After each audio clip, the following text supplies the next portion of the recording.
Innal hamdalillah nahmaduhu wa nasta'inuhu wa nastaghfiruh wa na'udzu billahi min shururi anfusina wa sayyiati a'malina man yahdihillahu fala mudilla lahu wa man yudlil fala hadiya lahu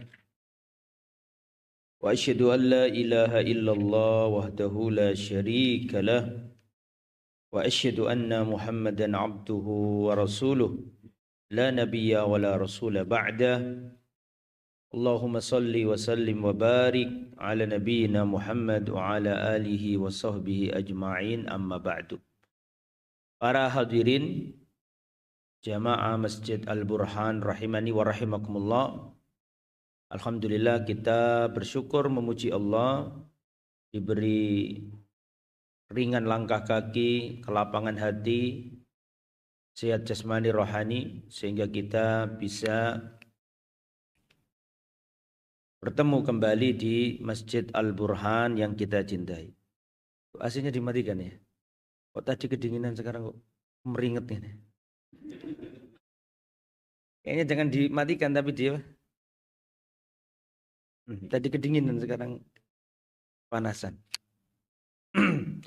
Baik, alhamdulillah para hadirin, salawat dan salam semoga terlimpahkan kepada baginda kita Rasulullah Muhammad sallallahu alaihi wasallam, keluarganya, para sahabatnya dan seluruh umatnya yang setia berjalan di atas sunnah dan ajarannya. Kita lanjutkan membaca kitab Al-Aqidah At-Tahawiyah. Tahawiyah Mas Alif, bukan Wasitiyah.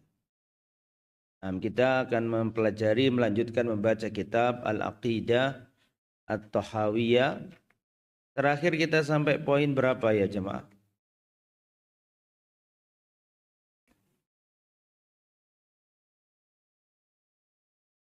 Kita sampai apa kemarin? Poin ke berapa yang bawa kitab?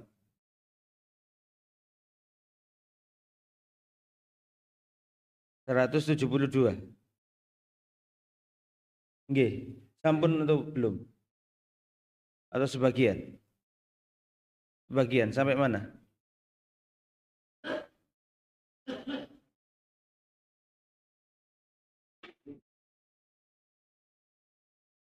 Sekarang 173. Yang 172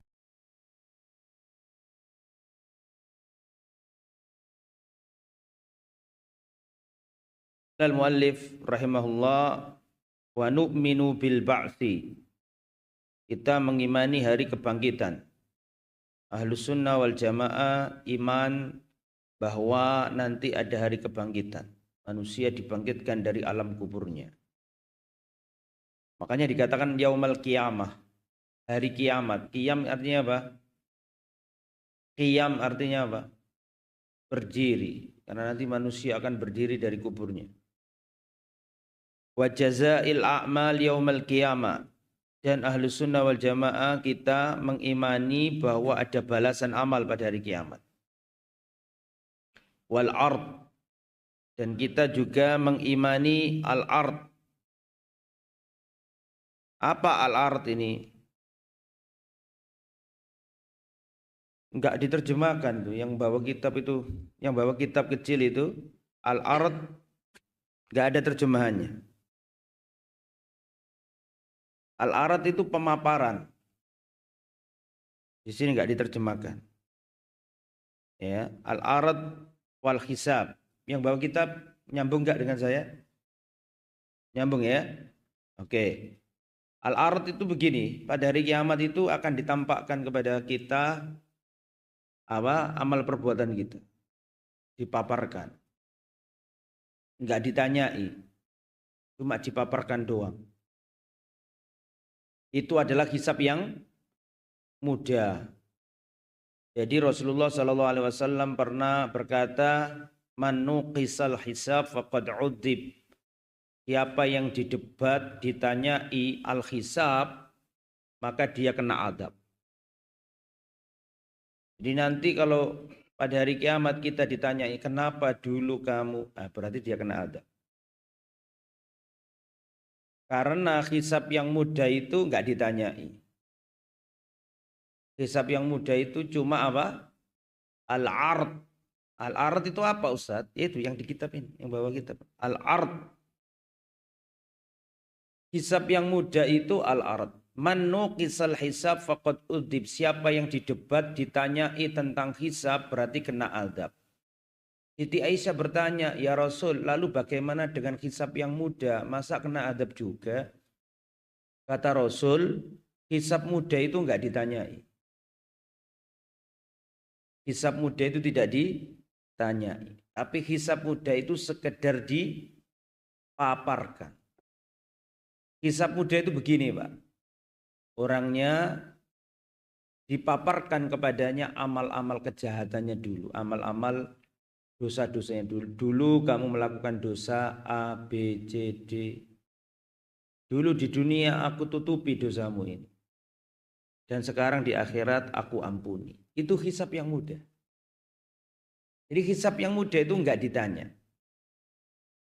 Tapi hisab yang mudah itu apa? Al-ard. Apa artinya al-ard tadi itu? Ditampakkan saja. Tapi kalau sudah begini, kenapa dulu kamu? Berarti kena hisab. Berarti dia kena adab. Karena hisab yang mudah itu enggak ditanyai. Hisab yang mudah itu cuma apa tadi? Dipaparkan. Kemudian wal hisabi, dan ahlus sunnah meyakini hisab. Jadi hisab itu ada dua. Hisaban yasiro, hisab yang apa? Mudah. Makanya di antara doa kan Allahumma hasibni hisaban yasiro. Ya Allah, hisablah aku dengan hisab yang mudah. Yang nomor dua, hisaban asiro, hisab yang sulit. Lah apa bedanya hisab sulit sama hisab mudah? Bedanya hisab sulit, hisab mudah, hisab ringan atau mudah itu tidak ditanyai. Makanya tadi kan saya katakan Rasulullah bersabda man nuqisal hisab faqad udib. Siapa yang didebat ditanyai tentang hisab maka dia kena adab. Siti Aisyah menjawab, lalu bagaimana dengan hisab yang mudah ya Rasulullah? Hisab yang ringan. Kata Rasulullah, hisab ringan itu enggak ditanyai. Hisab ringan itu al-ard, cuma dipaparkan. Kamu dulu melakukan dosa ini. Dulu di dunia aku tutup. Lah sekarang di akhirat aku ampuni. Terus disuruh jalan. Itu hisab yang mudah. Gak ditakoni belas. Mek dodono kesalahan biyen. Iku hisab yang mudah. Tapi nek ditakoni kenapa dulu kamu kok begini? Wah kena azab dia. Mampir ke neraka atau kena azab. Udibat. Manukisal hisab faqad udib. Lah kita semoga tidak mendapatkan hisab yang sulit. Semoga juga tidak hisab yang mudah. Tapi kita masuk surga tanpa adab, tanpa hisab. Allahumma adkhilna al-jannata bila adab wala hisab. Ya Allah, masukkanlah kami ke surga tanpa adab, tanpa hisab. Bagaimana supaya masuk surga tanpa adab dan tanpa hisab? Sudah diterangkan dalam hadis lain dan pada pertemuan-pertemuan dulu sudah saya sampaikan. Rasulullah Shallallahu Alaihi Wasallam pernah ditampakkan umat-umat di padang mahsyar dengan nabinya. Ada seorang nabi yang berjalan di padang mahsyar dengan beberapa orang dari umatnya. Ada seorang nabi yang berjalan pada hari kiamat di padang mahsyar dengan 2 orang saja. Ada seorang nabi yang berjalan di padang mahsyar dengan 1 orang saja. Ada seorang nabi yang berjalan di padang mahsyar sendirian, gak punya umat. Kemudian Rasulullah ditampakkan kepadanya rombongan manusia yang sangat banyak. Rasulullah mengira itu adalah umatnya. Ternyata Dikatakan kepada Rasulullah Sallallahu Alaihi Wasallam, ini adalah Musa dan kaumnya.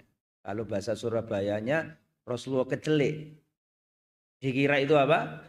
Umatnya. Ternyata umatnya Nabi Musa dan umat.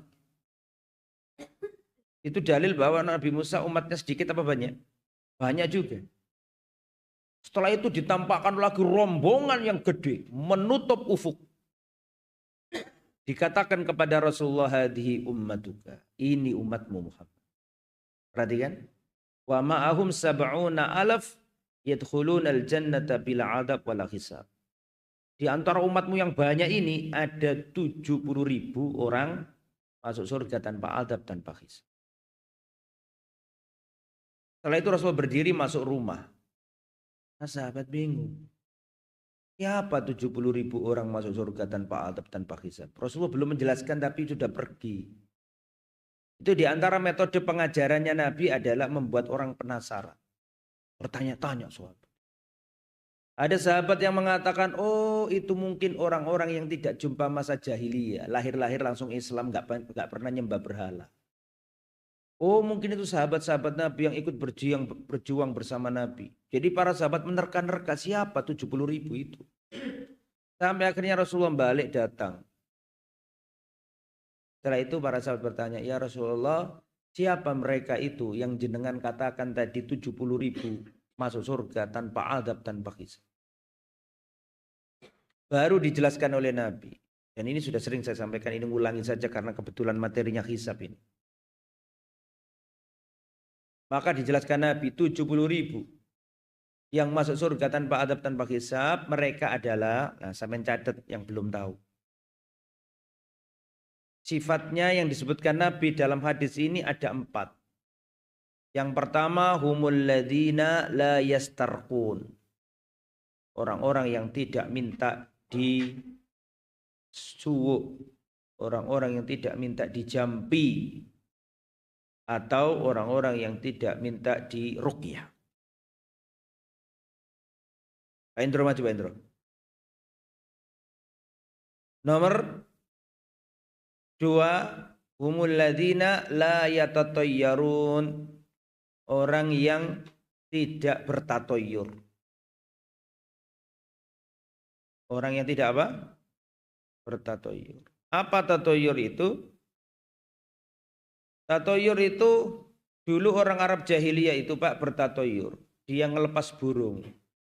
Sebelum safar, sebelum dagang, itu ngelepas burung. Kalau burungnya lari ke kiri nggak jadi berangkat. Kalau burungnya terbang ke arah kanan baru berangkat. Mereka punya kebiasaan bertatoyur. Nah, tatoyur itu takut sial atau takut tertimpa nasib buruk dengan melihat tanda-tanda. Bisa burung, bisa apa, bisa. Nah itu tradisi jahiliyah. Ini yang menyebabkan orang gak bisa masuk surga tanpa adab, tanpa hisab melakukan tatoyur ini.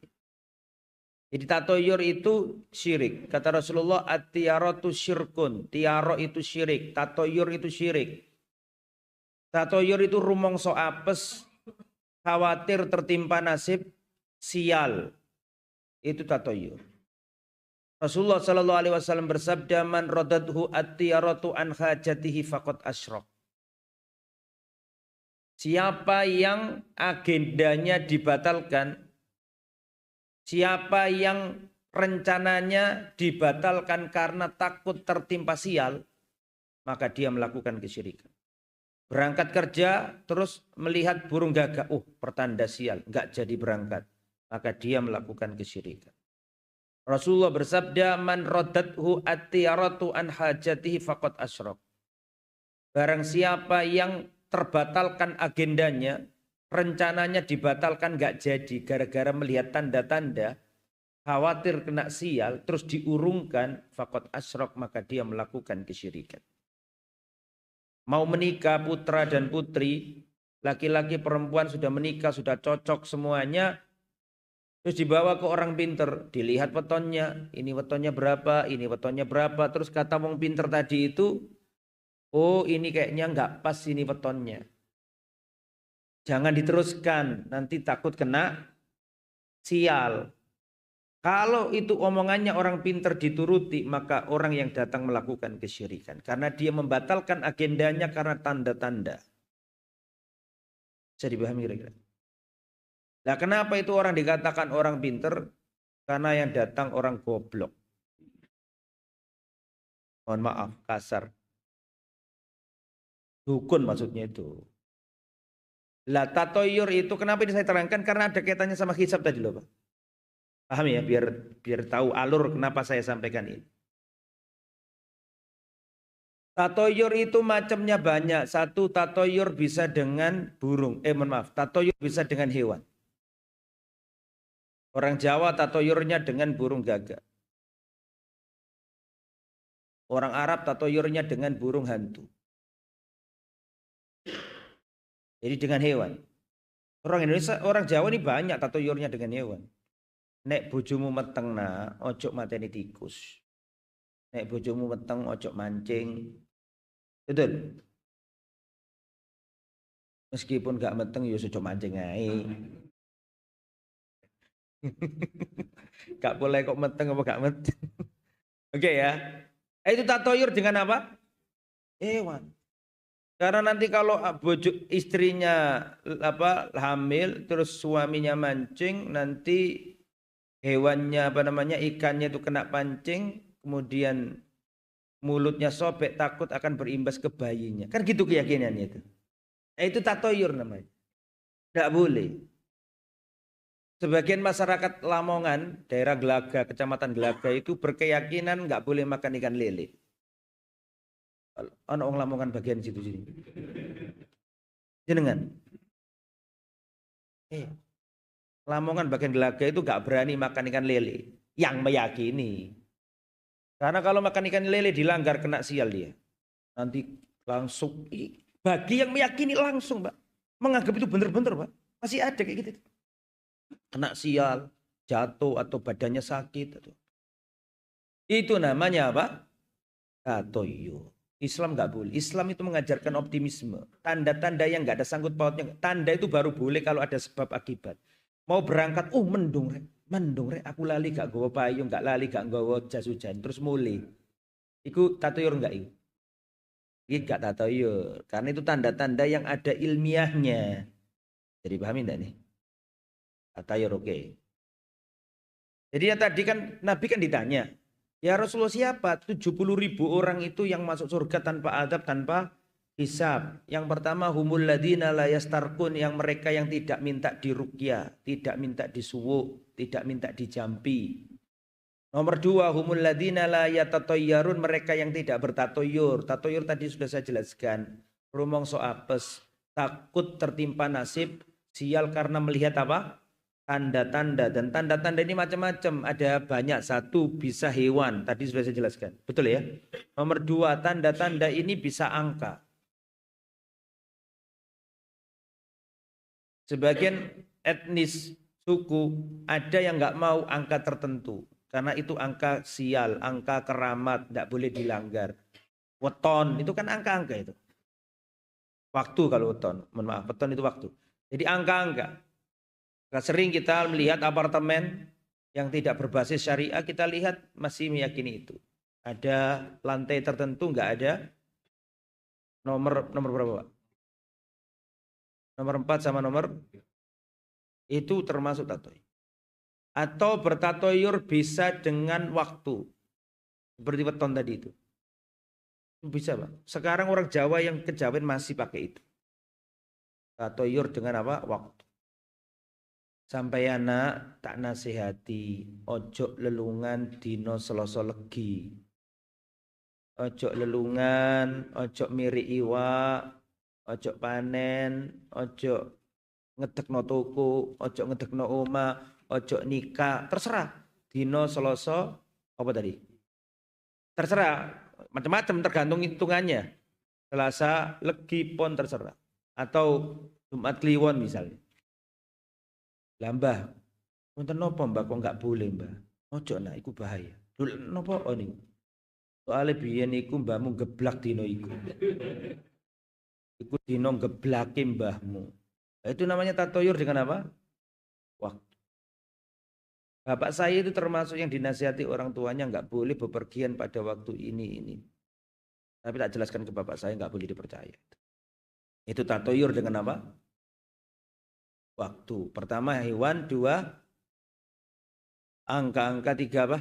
Waktu. Nomor 4 tempat. Apa? Tempat. Pokoknya hati-hati, tempat ini membawa sial. Enggak boleh. Meyakini tempat sial itu enggak boleh. Terus nomor berapa? Nomor 5, bisa orang itu tatoyur dengan orang. Seperti Fir'aun. Fir'aun bertatoyur dengan Nabi Musa dan Bani Israel. Kamu aja elok ya, awakmu gawe sial. Wis rono awakmu iki. Mesti nono awakmu kena sial aku. Nah, itu tatoyur namanya. Menganggap dengan keberadaan seseorang membawa apa? Ada enggak orang keyakinan kayak gitu? Waduh, ono arek iki sial iki. Enggak boleh itu. Enggak boleh. Tapi ada enggak? Enggak boleh. Itu nggih. Oke, itu tatoyur enggak boleh. Para sahabat pernah diajari Nabi, man radadhu at-tiyaratu an hajati faqad asyraq. Barang siapa tatoyur itu membatalkan agendanya, maka dia melakukan kesyirikan. Barang siapa yang agendanya, rencananya, planningnya digagalkan, dibatalkan, nggak jadi gara-gara ada tanda-tanda tertentu dia takut kena sial terus dibatalkan, maka dia melakukan kesyirikan. Ada seorang sahabat Nabi bertanya, ya Rasul, kalau terlanjur ada perasaan was-was, takut kena sial, apa yang harus kita lakukan? Nah, ini harus sampai napal ini. Misalnya ya berangkat kerja nabrak kucing, terus ada was-was. Khawatir ini ada tanda apa? Sial. Dia mau berusaha memerangi, enggak bener, ini enggak tanda sial ini. Tapi jenengi hati kadang-kadang apa? Ini misalnya nih, misalnya anak mantu dipeseni mertuanya, nak istrimu, anaknya dia, istrimu sekarang lagi hamil, kamu hati-hati, jangan bunuh hewan. Misalnya sudah ngaji, anaknya ini, mantunya ini sudah ngaji, tapi lupa kalau bojone itu menghamil, di rumah hamil, lihat tikus, dibunuh tikusnya ini. Setelah bunuh tikus mati, baru eling pesene maratuane tadi, bojomu lagi hamil, ojo mateni hewan. Setelah mateni tikus, kepalanya dipukul, ingat kalau istrinya di rumah lagi hamil. Kadang-kadang ada was-was. Betul apa enggak? Betul apa enggak? Nah, masih setan. Meskipun masih ngaji kadang kayak was-was. Kamu mateni tikus, padahal anakmu sekarang, istrimu lagi apa? Was-was, takut kena sial, takut kena sial. Nah, kalau ada perasaan was-was seperti itu, Nabi ngajari doa. Lah ini doanya harus sampean apal, dan dulu sudah saya jelaskan, dan dulu saya dikte di tempat ini. Dan aku gak tanya, karungane lali wong gini. Ayo. Nah, siapa yang ingat? Siapa yang ingat? Sudah saya sampaikan, saya dikte malahan. Pak Endro lo nulis dulu, saya ingat. Gimana? Tulis lagi sampai apal. Doa penghilang atau penangkal nasib sial. Penangkal was-was kena sial itu harus dihafal. Jadi kalau ada tanda-tanda apa, sampai kok mimpi yang aneh misalnya, atau sampai melihat burung gagak, atau sampai was-was hatinya takut kena sial, baca doa ini. Siapa yang bisa? Sampai tulis gitu. Allahumma la khaira illa khairuka. Saya ulangi, Allahumma la khaira illa khairuka. Wala toira illa toiruka. Wala ilaha ghairuka. Ini ada ibu-ibu enggak di bawah? Nulis enggak ibu-ibu itu di bawah? Jangan tidur Bu, nulis Bu. Kayaknya lebih sergap ibu-ibu ya. Allahumma la khaira illa khairuka. Wala toira illa toiruka. Wala ilaha ghairuka. Coba semuanya. Allahumma Allahumma la khaira illa khairuka wala toira illa toiruka wala ilaha ghairuka. Saya terjemahkan ya. Allahumma la khaira illa khairuka. Ya Allah, tidak ada kebaikan kecuali kebaikanmu. Ya Allah, tidak ada kebaikan kecuali kebaikanmu. Wala toira illa toiruka. Perhatikan saya, kalau terjemahan letterleknya seperti ini, ya Allah, tidak ada burung kecuali burungmu. Cuma kita nggak terjemahkan seperti itu. Karena dulu, mohon maaf, karena dulu orang Arab jahiliyah itu tatoyurnya pakai burung. Sebelum berangkat apa? Kelepas burung. Nasib buruk apa enggak gitu loh. Makanya kita terjemahkannya begini. Yang pertama, Allahumma la khaira illa khairuka, tidak ada kebaikan kecuali kebaikanmu. Yang nomor dua nih, wala toiro illa toiruka, tidak ada nasib buruk, nasib sial kecuali yang sudah ditetapkan olehmu. Nomor berapa? 3. Wala ilaha ghairuka, dan tiada yang berhak disembah selainmu. Nah, itu doa penangkal sial. Kalau ragu-ragu takut kena sial, baca doa itu. Supaya perasaan takut sial dihilangkan Allah Subhanahu wa taala. Kembali ke materi. Nah, sifatnya orang yang masuk surga tanpa hisab itu enggak bertatoyur. Jelas ya jamaah ya? Bisa dilanjut? Nomor berapa sekarang? Nomor 3. Humul ladina la yaktawun. Wala yaktawun. Orang-orang yang tidak berobat dengan kai. Kai itu pengobatan tradisi Arab kuno dengan cara besi dipanaskan. Besi dipanaskan, kalau sudah panas besinya itu dinyoskan. Bahasa yang paling pas itu dinyoskan. Soalnya aku ngomong ditempelkan koyok-koyok kan, jadi dinyoskan. Dinyoskan ke anggota yang atau kulit yang apa? Yang sakit, yang luka. Itu dilarang. Dilarang Nabi, nggak boleh. Nggak boleh berobat dengan kai. Itu yang nomor berapa? 3.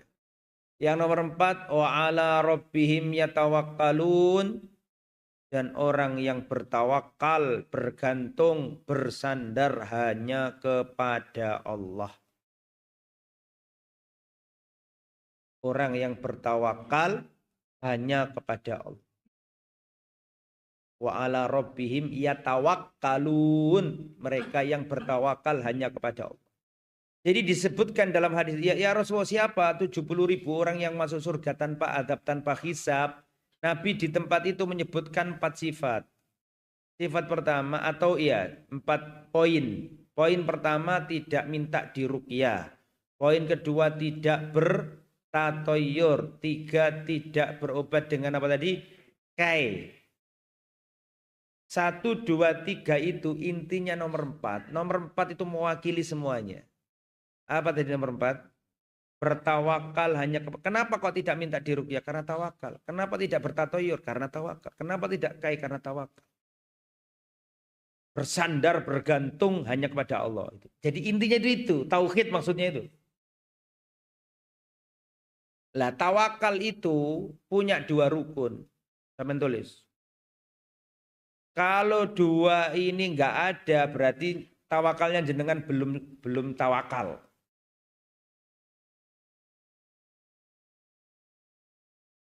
Tawakal dikatakan tawakal yang sesungguhnya kalau dalam tawakal itu terkumpul 2 rukun. Rukun yang pertama, al-i'timad 'alallah wathiqa bihi, bergantung, bersandar hanya kepada Allah. Kapan tawakal dikatakan tawakal? Kalau terdiri dari 2 rukun. Rukun pertama, bergantung, bersandar hanya kepada Allah. Sudah ditulis? Tapi itu nggak cukup. Nggak cukup itu. Ada seseorang datang ke Madinah bawa unta, setelah turun untanya nggak diikat. Ketemu Umar bin Khattab. Kata Umar, loh, ikatan apa namanya? Untamu itu. Mereka berkata, kami bertawakal kepada Allah. Dimarahi sama Umar bin Khattab. Loh, masih kemudian ente bertawakal, ya tetap ente apa? Ikat. Maka tawakal itu tidak hanya bergantung bersandar hanya kepada Allah. Tapi harus ada nomor 2. Apa nomor 2 itu? Tulis. Ahdul asbab al-ma'dun fiha. Mencari sebab atau mengambil sebab yang dibolehkan. Ada kata-kata yang dibolehkan. Tidak semua sebab dibolehkan.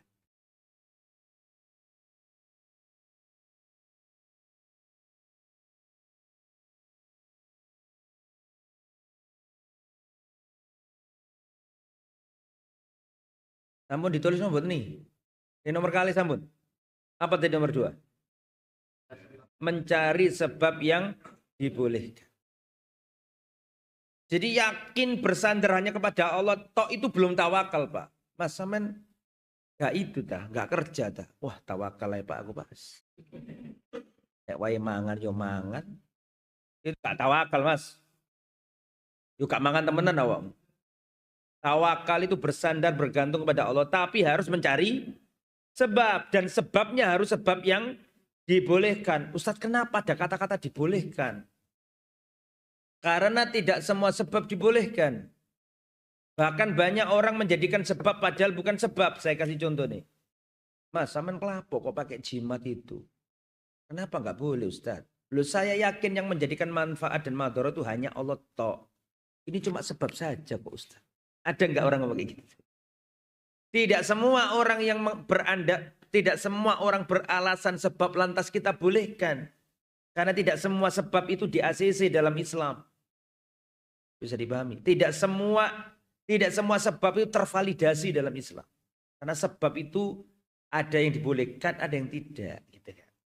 Nah sekarang sebab yang dibolehkan itu ada 2. Ini perinciannya banyak loh ya. Harus teliti loh ya. Ojo salah nulis loh ya. Saya ulangi nih. Tawakal rukunnya ada berapa? 2. 1 bersandar hanya kepada Allah. Rukun yang kedua apa tadi? Mencari sebab yang dibolehkan. Lah sebab yang dibolehkan sendiri ada 2. Ini kan materi ngulangi Pak. Sejak zaman Lumatul Itikad ya materi ini kan. Betul enggak? Pada rumah manduk pada lali. Ya. Sebab yang dibolehkan ada berapa? 2. Yang pertama sababun syar'iyun. Sabab syar'i. Ditulis. Meskipun dulu sudah pernah khawatir lupa, tulis lagi. Begitulah ngaji, diulang-ulang terus. Sabab syar'i. Sebab syar'i. Ustadz, sebab syar'i itu apa Ustadz? Sebab syar'i itu sebab yang keberadaannya itu ditunjukkan dalil. Ini sebab karena ada dalil yang menunjukkan ini sebab, gitu loh. Itu namanya sebab apa? Syar'i. Apa sih makna sebab syar'i? Sebab yang keberadaannya itu ditunjukkan oleh dalil. Perlu contoh enggak ini? Perlu ya, kalau dikasih contoh enggak paham. Harus ada contohnya biar paham. Betul ya? Contoh.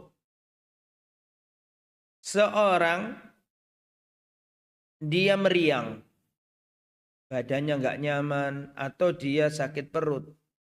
Kebetulan dia di Masjidil Haram. Maka dia ingin cari kesembuhan. Betul apa enggak? Mencari sebab apa ya supaya aku sembuh. Maka dia melihat air Zam-Zam di situ. Maka dia ambil air Zam-Zam. Kemudian dia ingat hadisnya Nabi ma'u Zam-Zam lima syuribalahu. Air Zam-Zam ini sesuai dengan niat peminumnya. Saya minum, saya minta sembuh kepada Allah. Kan diajari hadis Ibnu Abbas. Allahumma inni, gimana doanya minum Zam-Zam? Allahumma inni as'aluka ilman nafi'an wa rizqan wasi'an wa shifaan min kulli da. Ya Allah, aku minta kepadamu ya Allah ilmu yang bermanfaat, harta yang luas, dan obat dari segala penyakit. Bismillah, sembuhkan aku ya Allah. Lek, lek, lek, lek. Saya mau tanya, jenengan sakit, misalnya sakit perut tadi itu, terus minum zam-zam, mencari sebab kesembuhan dengan minum zam-zam, boleh enggak kayak gitu? Syirik enggak itu? Enggak. Kenapa enggak? Karena ini sebab syar'i. Kenapa kok dikatakan sebab syar'i, Ustadz? Karena keberadaannya ditunjukkan dalil. Nabi ngajari kita bahwa zam-zam itu obat. Jelas enggak ini? Jelas enggak? Contoh sebab apa ini? Syar'i, masih syar'i ini. Jenengan berangkat dari rumah mau safar ke Solo atau safar ke Jember atau ke Banyuwangi. Otomatis kan jenengan kan pengen selamat di perjalanan. Betul apa enggak? Pengen aman perjalanannya, pengen selamat, nyaman, tidak kesasar, dilindungi, tidak diganggu orang. Bisa dipahami ya? Maka sama kan berusaha cari sebab-sebab keselamatan, betul? Jenengan keluar rumah, jenengan berdoa, Bismillahi tawakkaltu ala Allah, la haula wa la quwwata illa billah. Sudah hafal belum? Coba Pak Indro, yang kencang Pak Indro. Bismillahi. Nah, kata Nabi, siapa orang yang keluar rumah baca doa Bismillahi tawakkaltu 'ala Allah la haula wala quwata illa billah, maka dikatakan kepada orang yang berdoa tadi, hudita, kamu dapat petunjuk. Di tengah jalan nggak kesasar. Karena banyak loh orang berperjalanan jauh kesasar, betul. Saya pernah melihat bis masuk ke hutan di tengah-tengah. Karena setan bisa menyesatkan loh. Serius. Bahkan saya melihat ada, ini serius ini ya. Saya melihat beritanya. Bahkan saya pernah melihat di berita itu Pak, mobil ada di tengah-tengah kuburan. Padahal kuburannya itu ada pagernya. Tapi kok bisa mlebu ngono iki? Ya wallah alam. Tapi kenyataannya ada realita. Betul apa enggak? Makanya sebelum keluar rumah baca doa itu. Bismillahi tawakkaltu 'ala Allah la haula wala quwata illa billah. Orang yang berdoa kayak begitu itu dikatakan kepadanya hudita, kamu dapat petunjuk. Enggak kesasar di tengah jalan. Enggak disasar no Google Map. Aku pernah di Besar Guru. Loh, mohon maaf Pak ya. Sampai keluar rumah, salah pintu tol, loro loh Pak. Sampai mau pergi nih, keliru exitnya, lumayan. Betul apa enggak? Muter lagi, iya enggak? Makanya pentingnya doa itu Pak. Nek sampai kok exit tolnya keliru, insya Allah sampai enggak mau doa itu. Bismillahi tawakkaltu 'ala Allah la haula wala quwata illa billah. Orang yang membaca doa ini sebelum berangkat, Allah dikatakan kepada orang itu, kamu dapat petunjuk, gak gampang kesasar, jalannya enak, iso gak macet, ya gitulah. Terus nomor 2, apa tadi? Hufita, kamu dicukupi, tidak kehabisan bensin tengah jalan, tidak kekurangan tolnya misalnya kan. Lo ada, saya pernah lihat di berita itu Pak, ada waktu mudik itu Pak, bayi mati gara-gara kehabisan susu, macet total. Pernah exit mana itu dulu? Gimana? Iya pernah kan, pernah kan, ada bayi wafat karena kehabisan susu, macet total di tengah situ. Masih ingat ya? Nah, kita doa itu Pak, supaya dicukupi sama Allah. Dia Allah yang mencukupkan. Doa itu wakufita. Terus setelah itu, wukita, kamu dilindungi. Dilindungi dari apa? Ya banyak, dari genderuwo, dari sundel bolong, dari. Loh iya Pak, ada orang berangkat malam-malam di wedeni, ono enggak? Mungkin sampean enggak ndonga. Kita dilindungi dari begal, dari perampok, dari hewan berbisa, dari setan, dari sundel bolong, dari suster ngesot. Oh, no, emang Indonesia ini ya. Makanya kita, kamu dilindungi. Setelah itu watanahanu setan, dan setan akan menyingkir darinya. Nah, maksud saya mau tanya nih, biar nggak panjang lebar. Saya mau tanya. Berarti ini sampean mencari sebab keselamatan tadi, pakai ini tadi, keluar rumah doa tadi, ini sebab apa namanya? Kok sebab dalil gimana? Sebab apa? Doan salaman nih sama nih Pak. Ini ngaruh loh Pak dalil. Sebab dalil salah Pak. Nomor 2 sebab syariat salah juga. Sebab apa tadi? Yang lebih tepat gitu Pak. Ditulis Pak. Sebab apa? Syar'i. Sebab syar'i. Sama ditulis. Ah, nomor 2. Siapa yang masih ingat? Ngaji itu murojaah, nek penyampaian itu insya Allah sama sudah ngaji semua bertahun-tahun di tempat ini. Masjid Al-Burhan ini Pak, sebelum jadi Al-Burhan dulu kita tuh pindah-pindah dari tempat-tempat. Rumahnya Pak Fulan, rumahnya Pak Fulan. Ini perjuangannya beliau sama teman-teman. Dulu tuh gitu Pak, dari rumah ke rumah. Kita habiskan berapa kitab. Sekarang Alhamdulillah dapat Masjid Al-Burhan. Ini nikmat Allah Pak. Nikmat Allah Subhanahu wa taala. Jangan bisa ngaji, gak dibatasi waktu mau sampai jam 8 yuk, tapi ustadznya gak gelem. Ini nikmat Allah ini Pak. Jadi Masya Allah bisa ngaji itu Alhamdulillah. Sama harus memakmurkan Al-Burhan.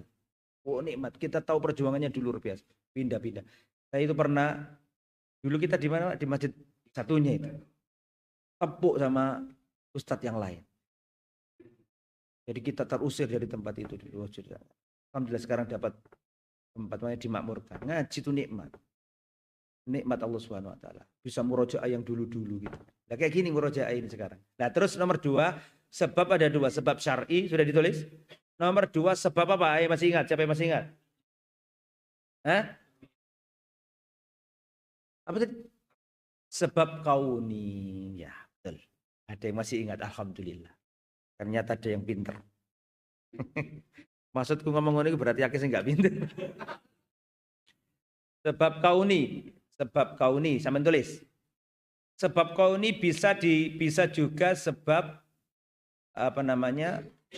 Iya, ditulis saja sebab kauni. Kauni ini bukan syar'i. Gak ada dalilnya. Tapi secara kauni ya memang itu sebabnya. Contoh. Seorang kedinginan di atas gunung misalnya, kedinginan. Maka dia kan butuh mencari sebab supaya dingin ini hilang sehingga jadi anget. Betul apa enggak? Maka dia menyalakan api. Dengan api itu dia akhirnya mendapatkan kehangatan. Itu sebab kauni, enggak butuh dalil. Karena ilmiah sebab akibat sudah mengajarkan itu. Jadi pahami kira-kira. Nah, sebab ini boleh. Kauni. Ya, contoh perlu dikasih contoh. Sering saya buat contoh itu dulu orang-orang di desa itu Pak, kalau kena diare, kata mbah-mbah kita dulu, tidak semua obat ada di desa zaman dulu ya. Kata orang desa kalau kamu kena diare, mohon maaf mencret, maka disuruh makan apa? Ngunyah godong jambu, daun jambu atau jambu kelodok itu dipangan. Ini sebab syar'i apa? Kauni. Pertama syar'i jelas nggak mungkin. Karena zamannya Nabi nggak ada jambu. Dan nggak ada hadis yang menjelaskan jambu. Maka untuk menjadi sebab syar'i gagal, nggak mungkin. Maka masih ada kemungkinan yang nomor 2, sebab apa tadi? Kauni. Lah untuk yang menetapkan ini sebab kauni apa enggak? Dokter. Karena menurut eksperimen sudah ada laboratoriumnya, sudah dicoba atau tabib yang sudah memang dari dulu melakukan pengobatan tradisional dengan alami maksudnya, natural alami dengan daun jambu tadi ternyata memang bisa menyembuhkan secara ilmu kesehatan, sudah ada risetnya, ada jurnalnya misalnya. Maka ya otomatis boleh nggak berarti? Boleh. Lah sebab-sebab yang diakomodir oleh Islam cuma 2. 1 sebab syar'i, 2 sebab kauni. Nah, contoh. Jenengan pengen safar ke Jakarta naik mobil atau ke Banyuwangi naik mobil. Otomatis jenengan kan pengen cari sebab-sebab keselamatan di tengah jalan, betul? Yang sampai lakukan keluar rumah baca doa tadi. Bismillahirrahmanirrahim. La haula wala quwwata illa billah. Berarti sampean sudah melakukan sebab apa? Syar'i. Tapi setidaknya itu jenengan pakai sabuk pengaman. Bisa dipahami tadi? Pertanyaan saya, jenengan pakai sabuk pengaman, itu sabuk pengaman jimat apa enggak? Sebab yang boleh apa enggak? Pakai apa namanya? Airbag ya itu ya. Ya, terus sebelum berangkat diceki semuanya bannya tuh. Lah yang sampean lakukan tuh sebab apa namanya? Kauni. Jadi jenengan pakai sabuk pengaman bukan jimat. Itu ada ilmunya. Ketika membuat ada Maksudnya gimana?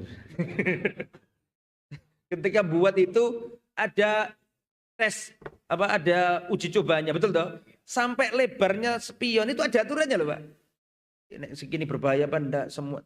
Itu dalam rangka sebab apa namanya? Oh. Hanya itu. Ini kan kita berusaha menjelaskan makna tawakal tadi lah.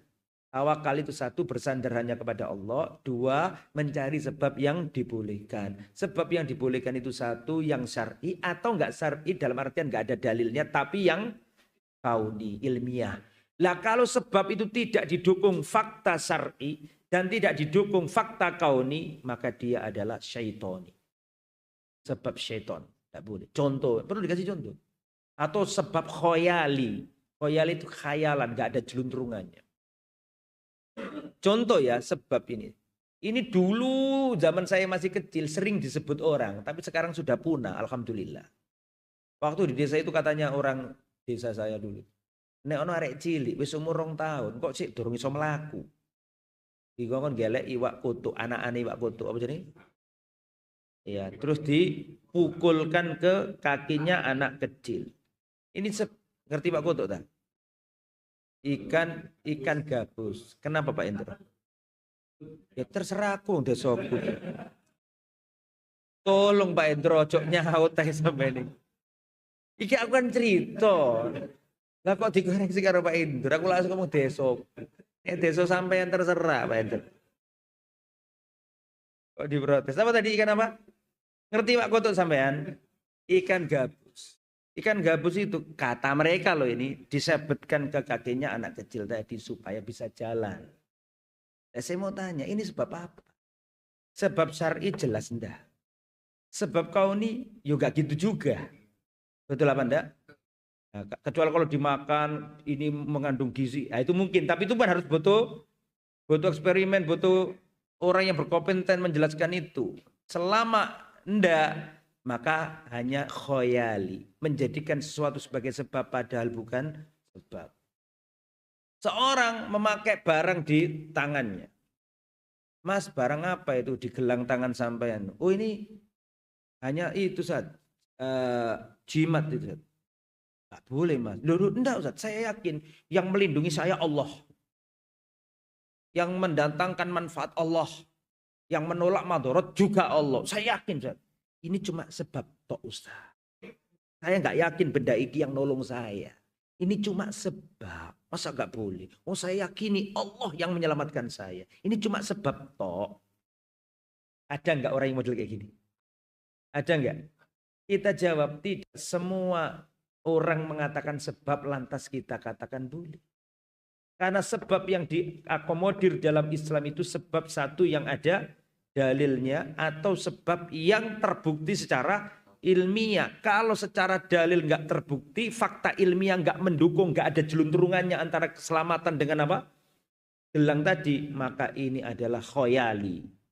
Anda nggak boleh bersandar pada barang itu. Karena secara ilmiah tidak mendukung, secara dalil tidak mendukung. Kira-kira jelas nggak ini penjelasannya ya jemaah? Oke.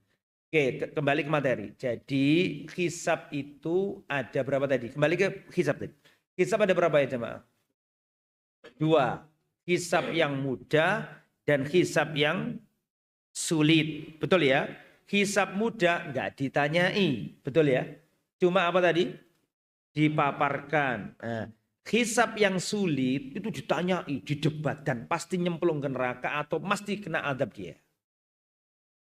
Makanya dulu sudah pernah saya jelaskan orang masuk surga itu ada 3 tingkatan Pak. Orang masuk surga ada tingkatan. Yang pertama masuk surga tanpa adab, tanpa hisab. Paling top ini. Masuk surga tanpa adab, tanpa hisab. Dan tadi syaratnya sudah saya jelaskan tadi.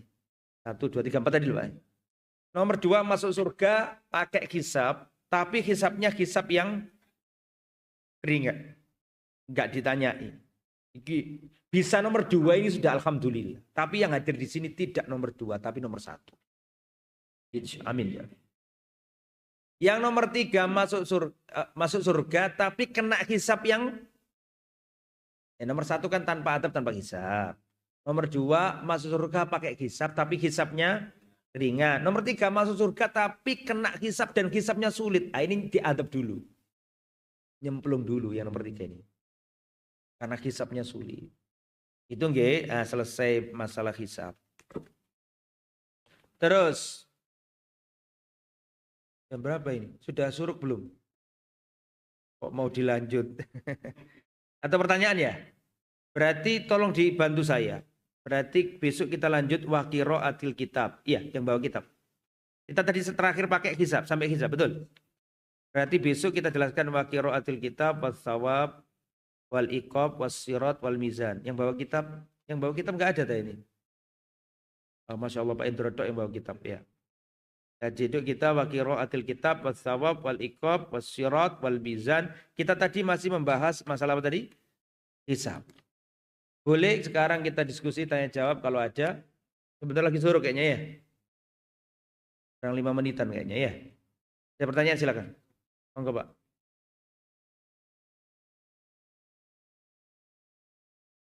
Tunggu mic-nya Pak biar ibu-ibu bisa dengar. Langsung sudah ada mic.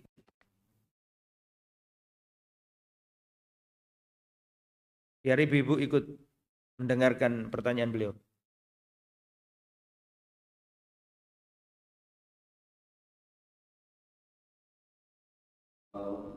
Masalah misalkan seorang pelayan yang akan berlayar atau penerbang melakukan sebelumnya dia tanya pada BNKG tentang BNKG memberikan rekomendasi tentang cuaca dikatakan buruk, jadi tidak layak untuk berlayar atau penerbangan karena di suatu daerah udara atau laut itu akan terjadi cuaca yang sangat buruk ekstrim yang akan mengakibatkan keselamatan. Seorang penerbang atau pelaut itu menuruti rekomendasi dari BMKG itu apakah melanggar dari keyakinan atau sebab tahun ini itu. Penjelasan ini Pak, beliau tanya tentang ini untuk pemirsa ya, untuk pemirsa karena mungkin nggak nyampe ke situ. Kalau di sini kan sudah dengar tadi. Jadi beliau bertanya apakah seorang pilot atau seorang nahkoda kapal sebelum berangkat kalau mendapat rekomendasi dari badan apa tadi BMKG ya bahwa ada cuaca ekstrim, cuaca buruk, kemudian nggak jadi berlayar atau nggak jadi terbang, apakah termasuk bertatoyur kan gitulah gampangannya ya. Ini bisa dilihat dari dua hal, bisa dilihat dari sisi ilmu nujum. Ilmu nujum itu ada ilmu bintang. Ilmu nujum itu apa sih? Ilmu yang mempelajari apa yang ada di langit. Lah, ilmu nujum itu ada dua, Pak. Sampai tulis. Ilmu nujum, ilmu perbintangan. Ini kan melihat cuaca ini kan bagian dari itu, Pak. Gitu. Melihat ilmu, saya ulangi, ilmu nujum itu ada dua. Yang pertama ilmu taksir. Ilmu taksir itu adalah astrologi. Haram. Nggak boleh. Perdukunan, cocok logi.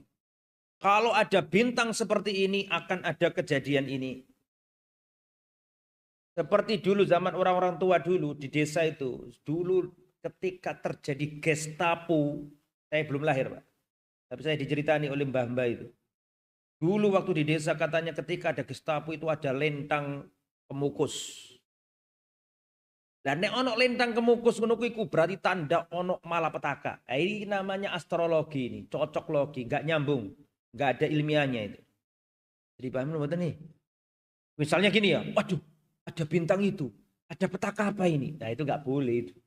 Itu namanya astrologi, mempelajari ilmu perbintangan untuk ngeramal apa yang terjadi di bumi. Itu nggak boleh. Sudah ditulis. Bahasa Arabnya apa tadi? Taksir, Bahasa kerennya apa tadi? Astrologi. Yang nomor 2, ilmu tasyir. Tasyir. Kalau yang pertama tadi apa? Taksir. Yang kedua tasyir. Kalau tasyir itu astronomi. Yang pertama tadi apa tadi? Astrologi. Yang kedua apa? Astronomi. Lah kalau astronomi itu boleh, Pak.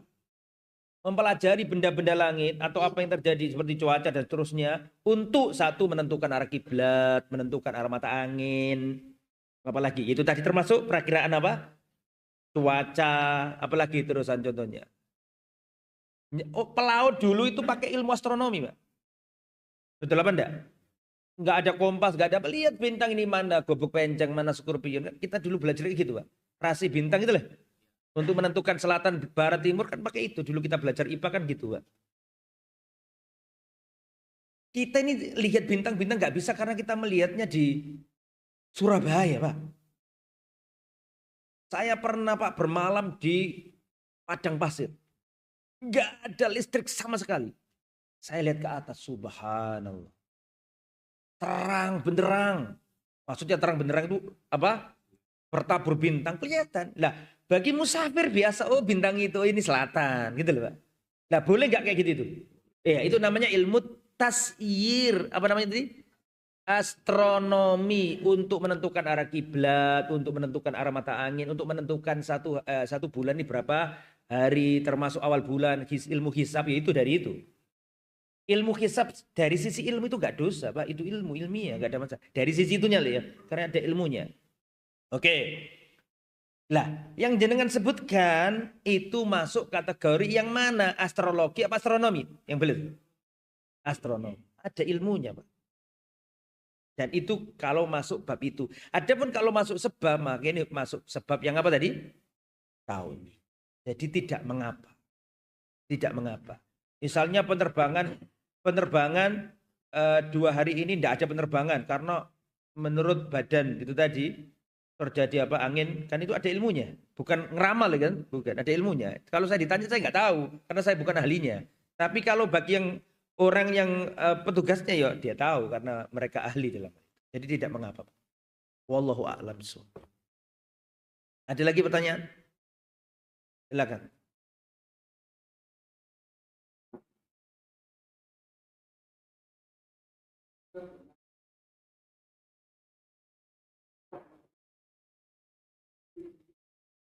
Untuk orang yang terkena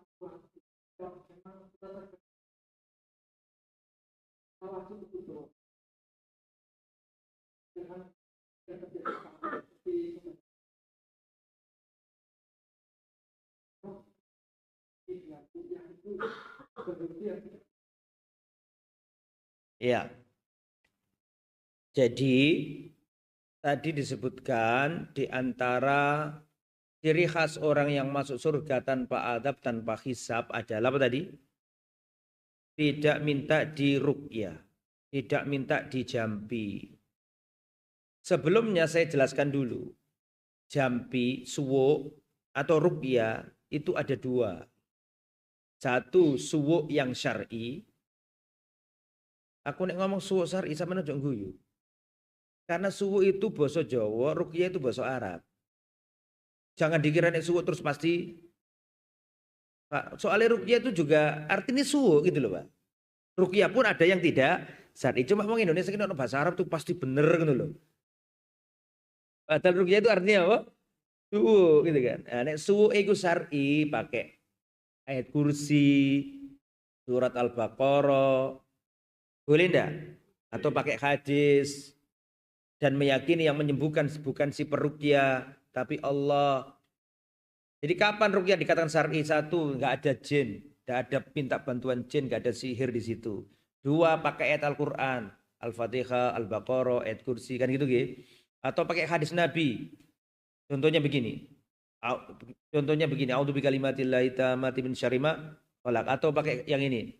Allahumma atibil ba'sa robban na isfi antash syafi la shifaa illa shifauka shifaan la yuhadiru saqama.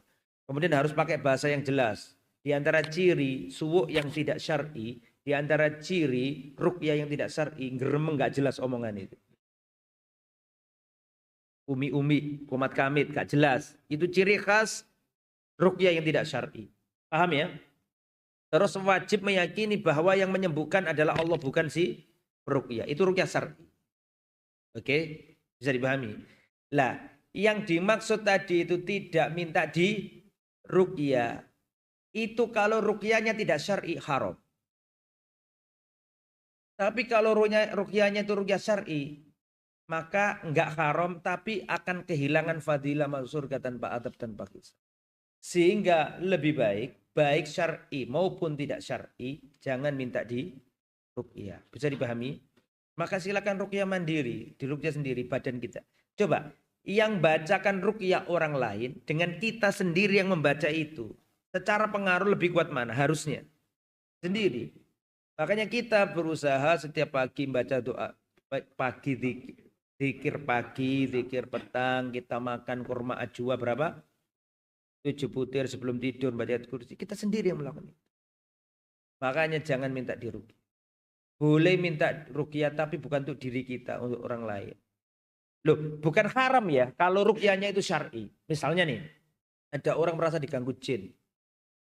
Pasti diganggu jin karena setiap malam itu di rumahnya ada banyak hal-hal yang aneh-aneh misalnya. Dia sudah merasa kena jin ini. Maka dia minta di ruqyah. Selama ruqyahnya itu syar'i, maka dia tidak melakukan hal yang dosa. Jadi pahami. Cuman kehilangan apa tadi? Fadilah tadi itu. Tapi kalau suwuknya haram, ruqyahnya itu dukun, misalnya, paham ya? Maka ini hukumnya apa? Haram dan nggak boleh dilakukan. Itu Mas ya. Jadi lebih baik dihindari, jangan kita sendiri yang meruqyah diri kita. Wallahu a'lam. Kita baca Al-Fatihah, baca surat Al-Baqarah, Iqra'ul Qur'ana fa inna syaitana yanfiru minal baitil ladzi tuqra'u fihi suratul Baqarah. Baca Al-Quran, sesungguhnya setan lari dari rumah yang dibacakan. Lari berarti kan meninggalkan kita. Setan lari dari rumah yang dibacakan surat. Terus yang biasanya kena jin-jin itu, rumahnya harus disterilkan dari patung-patung dan gambar-gambar bernyawa. Setan sangat senang kalau rumah itu banyak patung-patungnya, gambar-gambar dari makhluk yang bernyawa. Senang mereka. Singkirkan semuanya itu. Terus bacalah surat Al-Baqarah, terutama itu sama ayat kursi. Dan seterusnya. Wallahu a'lam. Ada lagi. Masalah? Azab. Azab kan ada diceritakan di masalah sedangkan azab kubur kan itu kan sudah di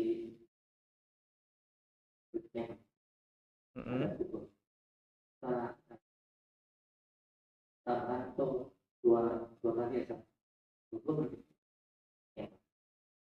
adab kubur ada, adab hari kiamat juga ada.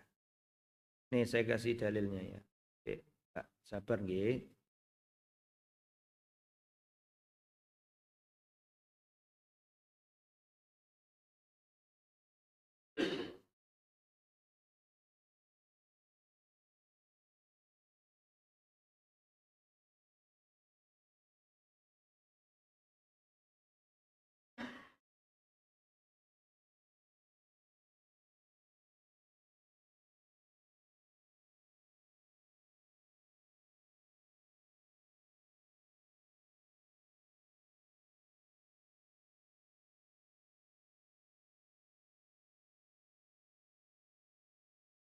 Jadi kalau pertanyaannya apakah ada adab kubur, apakah ada adab akhirat, jawabannya sama-sama apa?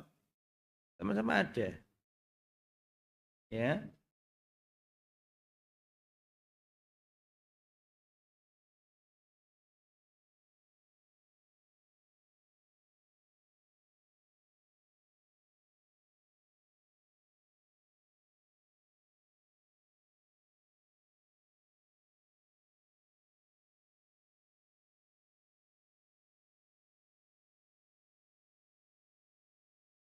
Baik, butuh waktu untuk mencari itu ya. Tapi intinya apa pertanyaannya, apakah adab kubur ada, adab akhirat ada? Jawabannya ya. Jelas lah kalau itu. Uang kita aja diperintahkan Nabi untuk berlindung dari apa? Adab kubur. Allahumma inni a'udzubika min adabi jahannam. Adab jahannam kan? Terus min adabil qabri. Jadi adab kubur ada, adab jahannam ada. Cuma orang mukmin bisa jadi adab kuburnya penghapus untuk adab akhirat. Jadi kalau pertanyaannya apakah adab itu ada dua, adab kubur sama adab apa? Ya, yaumul kiamat. Jawabnya iya pasti. Adab kubur ada sendiri, adab yaumul kiamat juga ada sendiri. Makanya kan orang yang di kuburan itu, Pak. Kan orang pelaku maksiat di kuburan kan dibukakan pintu neraka. Pernah dengar nggak nih? Sehingga panasnya sudah masuk ke alam kuburnya. Sebaliknya, orang yang dapat nikmat kubur dibukakan pintu surga sehingga sejuknya, aromanya sudah sampai ke mana? Alam kuburnya. Tetapi para ulama juga menjelaskan bisa jadi adab kubur itu kafarot bagi orang mukmin loh ya. Orang kafir nggak bisa. Bisa dipahami nggih? Nah, bisa jadi adab kubur itu kafarot untuk akhirat. Jadi kalau pertanyaannya apakah adab kubur ada? Punya iya, nggak ada ragu-ragu itu. Jadi itu ada di kitab ini, sudah dijelaskan atau belum ya? Tapi kitab ini memuat itu. Cukup, sudah jam 6, jangan ditambah. Beberapa menit. Kita tutup dengan bacaan kafaratul majlis. Subhanakallahumma bihamdika asyhadu an la ilaha illa anta astaghfiruka wa atubu ilaik. Assalamualaikum warahmatullahi wabarakatuh.